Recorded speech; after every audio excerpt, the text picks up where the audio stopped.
The president of the California missions was Junipero Serra, and his project of missionization was a spiritual conquest.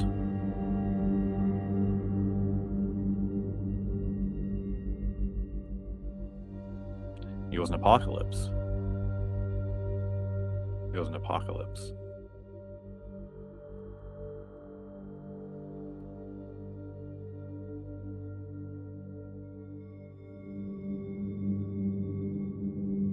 We live in the post-apocalypse. Hi, my name is Angela Mooney DRC. I'm a member of the United Coalition to Protect Panhe, and I'm from the Ahashiman Nation, Juaneño Band of Mission Indians. My name is Louis Paul Robles Jr. I'm a proud member of the Juaneño Band of Mission Indians, Ahashiman Nation.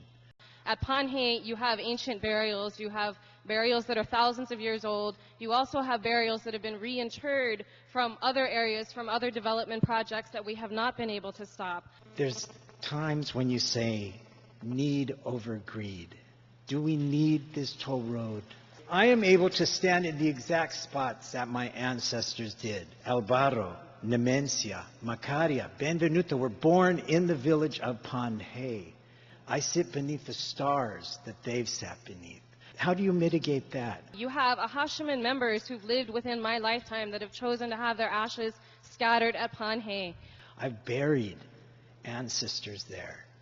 The last place I'm walking to gather sage where my ancestors did. All of you are human beings. I urge and I implore all of you to be reasonable. There is no possible way that unearthing our burial ground, that placing a toll road within 20 feet of our sacred site is reasonable. My ancestors left me a legacy that I'm going to carry on for future generations. And commissioners, each of you here have ancestors before you, and you have a legacy to leave. Listen to your heart. Listen to your ancestors.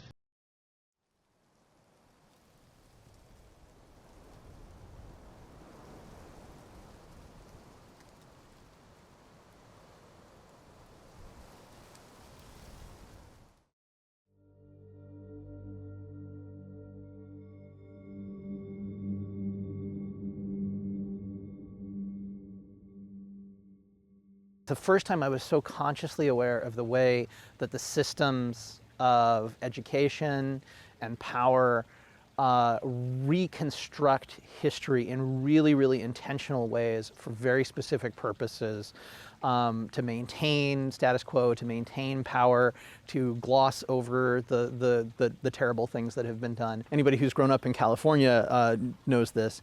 In the 4th grade, you have to do the mission project, and you had to build one of the missions, one of the 23 missions. My dad and I kind of talked about this, and we decided that I'd do the mission project, but I would do it in our own way. And he was very careful to articulate to me, you may get in trouble, and are you sure you're going to be okay with that? And I was like, oh yeah, I get this. The first thing that I did was I went in and asked the history teacher if I could do Mission San Gabriel.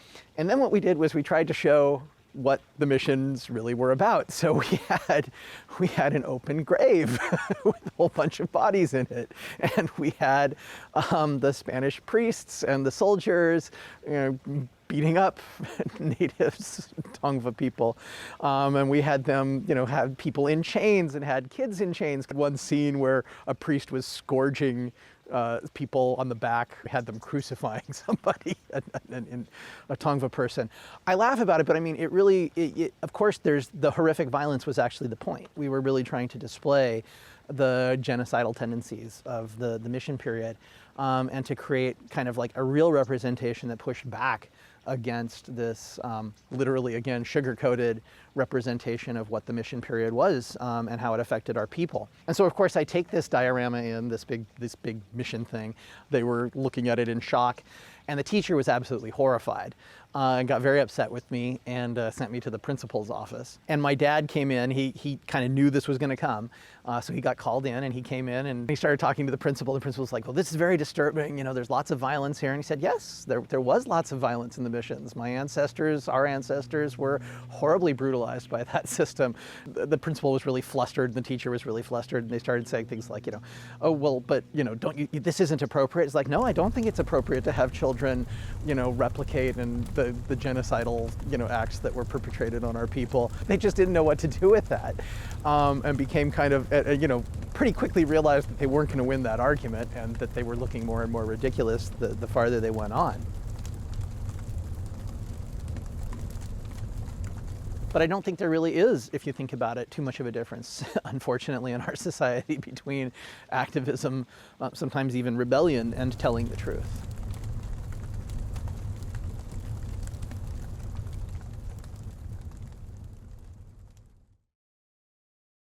Every night that I put my daughter to bed, I sing a Tonga ancestor song. And she and I talk about the ancestors and what it means to be from the stars and who the ancestors are and how we're made from the earth. So in singing that song, it's a way to connect with the ancestors on almost a daily basis. I sing them into being, they sing me into being, and we communicate through song. And it's one of the only songs that I know, but I sing it almost every night.